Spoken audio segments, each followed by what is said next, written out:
दोस्तों, वीडियो में आगे बढ़ने से पहले एक महत्वपूर्ण अपडेट्स मैं आपको देना चाहता हूं। अगर आप यूजीसी नेट की प्रिपरेशन करना चाहते हैं, आप कोचिंग लेना चाहते हैं, तो IFAS एकेडमी आप ज्वाइन कर सकते हैं। ऑनलाइन कोचिंग कोर्स यहां पर उपलब्ध है। एक्सटेंसिव प्रिपरेशन आपको यहां पर दी जाएगी। साथ ही साथ डाउट सॉल्विंग सेशंस आपके होंगे। 1500 से प्लस जो है यहां पर प्रैक्टिस क्वेश्चंस यहां पे जो है आपको यहां पर मिलने वाले हैं। टेस्ट सीरीज विद एक्सप्लेनेशन जो है आपको यहां पर दी जाएगी। फुल लेंथ जो मॉक टेस्ट है, जो कि NTA UGC net paper pattern पर आधारित जो है फुल लेंथ मॉक टेस्ट भी आपको यहां पर मिलने वाले हैं।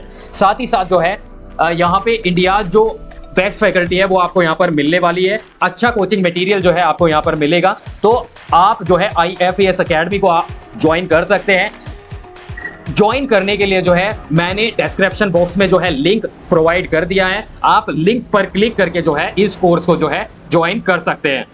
यहाँ पे जो है आपको English, computer science, management and commerce, साथ ही साथ जो है अन्य जो सब्जेक्ट है वो भी जो है यहाँ पर आपको मिलने वाले हैं। तो आज ही ज्वाइन करें IFAS एकेडमी। नमस्कार दोस्तों, शिक्षा कैरियर जॉब्स के कैरियर मार्गदर्शन वीडियो में मैं आप सबका स्वागत करता हूं। दोस्तों, ये वीडियो उन सभी कैंडिडेट्स के लिए है जो असिस्टेंट प्रोफेसर बनना चाहते हैं और उनके सामने जो है समस्या है कि पहले वो ये नेट क्वालिफाई करे या पीएचडी करे। तो नेट वर्सेस पीएचडी का एक कंप्लीट विश्लेषण जो है इस वीडियो में बिल्कुल लेटेस्ट इंफॉर्मेशन के साथ हम यहाँ पर करने वाले हैं। दोस्तों, अगर हम बात करें नेट या पीएचडी जो है उसका मूलभूत जो उद्देश्य है वो क्या होता है, तो आपको ये डेफिनेटली पता है कि नेट या पीएचडी के माध्यम से जो है हम असिस्टेंट प्रोफेसर बनते हैं। अब समस्या कहां पे आती है? वो कैंडिडेट्स जिनका नेट क्वालिफाई नहीं हुआ है या जो मास्टर डिग्री जो है कंप्लीट कर चुके हैं और उनका नेट जो है क्वालिफाई नहीं हुआ है, तो उनके आगे जो है ये विडंबना रहती है, ये समस्या रहती है कि पहले नेट क्वालिफाई करें या पीएचडी करें या दोनों एक साथ जो है हम यहाँ पर कर सकते हैं। तो यहाँ पे अगर हम बात करें, सबसे पहले इसका उत्तर जो है मैं यहाँ पे आपको देने वाला हूं, लेकिन जो है आपका जो ध्यान है मैं यहाँ पे जो है फोकस कराना चाहता हूं कि असिस्टेंट प्रोफेसर बनने के लिए जो है एलिजिबिलिटी क्या चाहिए। वो यूजीसी रेगुलेशन 2018 जो है या टाइम पे जो अमेंडमेंट है उसके अकॉर्डिंग जो है यहाँ पर एलिजिबिलिटी जो क्राइटेरिया है, minimum eligibility age per UGC, वो यहाँ पे जो है आपकी मास्टर डिग्री के साथ जो है आपका जो नेट है वो क्वालिफाई होना चाहिए। राष्ट्रीय स्तर पे या सेट या स्लेट स्टेट लेवल पे जो है आपका क्वालिफाई होना चाहिए। 55% अंकों के साथ मास्टर डिग्री अगर आप जनरल कैटेगरी के कैंडिडेट हैं, लेकिन अगर आप SC ST OBC दिव्यांगजन है तो 5% की छूट यहां पर आपको मिल जाती है। तो यहां पे जो है मास्टर डिग्री प्लस आपका नेट, स्लेट या सेट या पीएचडी डिग्री आपके पास होनी चाहिए, तो आप असिस्टेंट प्रोफेसर के लिए एलिजिबल हो जाते हैं। अब प्रश्न ये उठता है कि क्या बिना पीएचडी के आप असिस्टेंट प्रोफेसर बन सकते हैं? तो डेफिनेटली जो है आप बिना पीएचडी के भी जो है असिस्टेंट प्रोफेसर बन सकते हैं। अच्छा, यहाँ पे यूजीसी रेगुलेशंस की जो है यहाँ पे आपको 3.10 में आपको यहाँ पर मिलेगा कि जो पीएचडी है वो मैंडेटरी होगी, अनिवार्य होगी डायरेक्ट रिक्रूटमेंट के लिए असिस्टेंट प्रोफेसर के लिए इन यूनिवर्सिटीज। तो फिर कॉलेज का क्या है? तो कॉलेज में जो है आपको यहाँ पर मैंडेटरी जो है क्या होगी कि नहीं होगी, तो यहाँ पे क्लियरली मेंशन है कि यूनिवर्सिटीज में जो है असिस्टेंट प्रोफेसर बनने के लिए जो है 1 जुलाई 2021 से लागू होनी थी। लेकिन यहाँ पे जो है चूंकि यहाँ पे 12 अक्टूबर 2021 को जो है यहाँ पर यूजीसी ने ऑफिशियल नोटिस जारी करके बताया था कि ड्यू टू कोविड-19 पेंडेमिक जो है पीएचडी जो है 1 जुलाई 2023 तक जो है वो यहाँ पर मैंडेटरी अनिवार्य नहीं होगी। आगे अनिवार्य होगी कि नहीं होगी अभी इस पे जो है हम टिप्पणी नहीं करना चाहते हैं, लेकिन बिना पीएचडी के भी जो है आप यहाँ पर असिस्टेंट प्रोफेसर बन सकते हैं। कॉलेज में जो है आप असिस्टेंट प्रोफेसर बन सकते हैं क्योंकि वहां पे जो एलिजिबिलिटी क्राइटेरिया है आपका मास्टर डिग्री प्लस नेट आपका रहने वाला है। हाँ, यूनिवर्सिटी में जो है यहाँ पे आप देख सकते हैं अभी 1 जुलाई 2023 तक है, उसके बाद क्या होगा ये हम नहीं बता सकते हैं, ना ही इस पर कोई टिप्पणी करेंगे। मैं भी इस पक्ष में नहीं हूं कि जो है यहाँ पर पीएचडी मैंडेटरी हो, राइट। सो यहाँ पे जो है हम तुलनात्मक यहाँ पे जो है विश्लेषण करते हैं। नेट की जो परीक्षा है, आप मास्टर डिग्री जो है एलिजिबिलिटी मिनिमम मास्टर डिग्री होती है। यहाँ पे अगर आप फाइनल ईयर में है, फर्स्ट ईयर कंप्लीट करने के बाद आप नेट की परीक्षा दे सकते हैं। एलिजिबल अगर आप नेट क्वालिफाई कर लेते हैं तो असिस्टेंट प्रोफेसर के लिए एलिजिबल आप हो जाते हैं, ठीक है। दूसरा, अगर आप पीएचडी भी करना चाहते हैं, पीएचडी में एडमिशन लेना चाहते हैं, तो अगर आपका नेट या जेआरएफ क्वालिफाई हो जाता है तो मैक्सिमम जो यूनिवर्सिटी गवर्नमेंट, सेंट्रल गवर्नमेंट या जो है स्टेट पब्लिक यूनिवर्सिटीज है उनमें जो है आपको डायरेक्ट जो है एडमिशन यहाँ पर दिया जाता है बिना एंट्रेंस एग्जाम के, डायरेक्ट इंटरव्यू के माध्यम से। जैसे दिल्ली यूनिवर्सिटी में अगर आपका नेट जेआरएफ क्वालिफाई है तो यहाँ पर आपको एंट्रेंस देने की DUET Delhi university entrance test देने की आवश्यकता नहीं है। इसी प्रकार BHU जो बनारस हिंदू यूनिवर्सिटी और अन्य काफी सारी महत्वपूर्ण यूनिवर्सिटीज हैं, जिनमें अगर आपका नेट या जेआरएफ क्वालिफाई आप कर लेते हैं तो एंट्रेंस जो पीएचडी के लिए एडमिशन के लिए होता है उससे आपको छूट प्रदान की जाती है।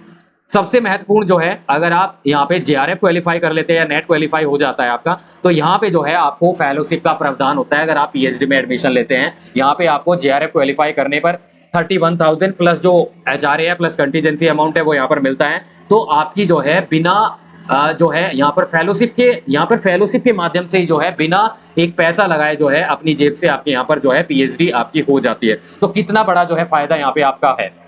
और सबसे महत्वपूर्ण, अगर आप नेट की प्रिपरेशन कर रहे हैं, पीएचडी की प्रिपरेशन कर रहे हैं, पीएचडी एंट्रेंस टेस्ट की, तो यहाँ पर सिलेबस जो है लगभग 70 से 75% जो सिलेबस है लगभग समान होता है। हाँ, नेट की परीक्षा के लिए कुछ स्पेसिफिक आपको यहाँ पर पढ़ना होता है।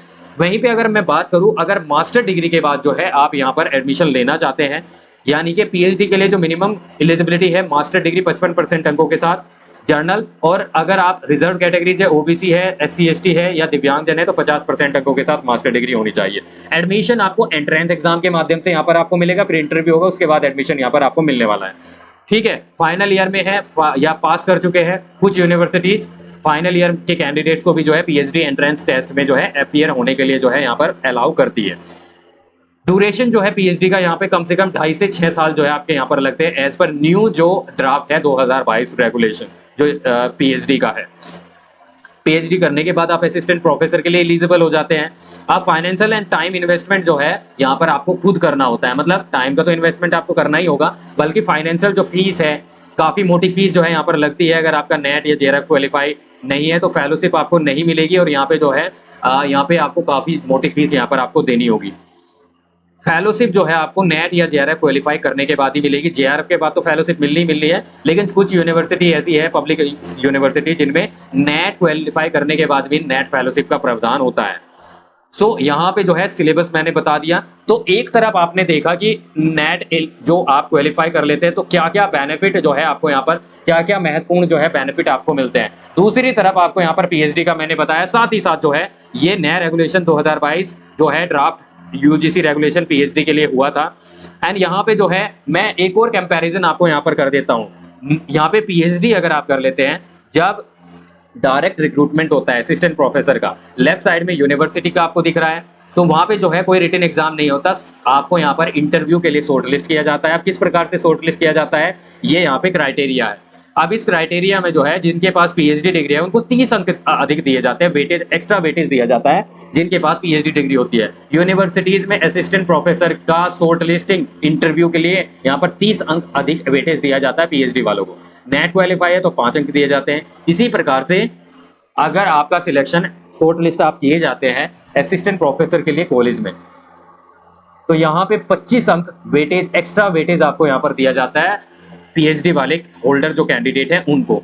तो यहाँ पे आप देख सकते हैं कॉलेज में शॉर्ट लिस्टिंग इंटरव्यू के लिए 25 अंक वेटेज, एक्स्ट्रा वेटेज, और 30 अंक यूनिवर्सिटीज में। तो यहाँ पे जो है जब सिलेक्शन होता है तो पीएचडी वालों को जो है यहाँ पर कुछ ज्यादा बेनिफिट, कुछ ज्यादा वेटेज यहाँ पर दिया जाता है। अब ये चयन प्रक्रिया का भी 2 तरीके हैं, मैंने आपको बताया ऑलरेडी वीडियो में। तो सिलेक्शन का प्रक्रिया 2 प्रकार से है, वो वीडियो अगर आपने नहीं देखी तो मेरे चैनल के प्लेलिस्ट में जाके आप देख सकते हैं।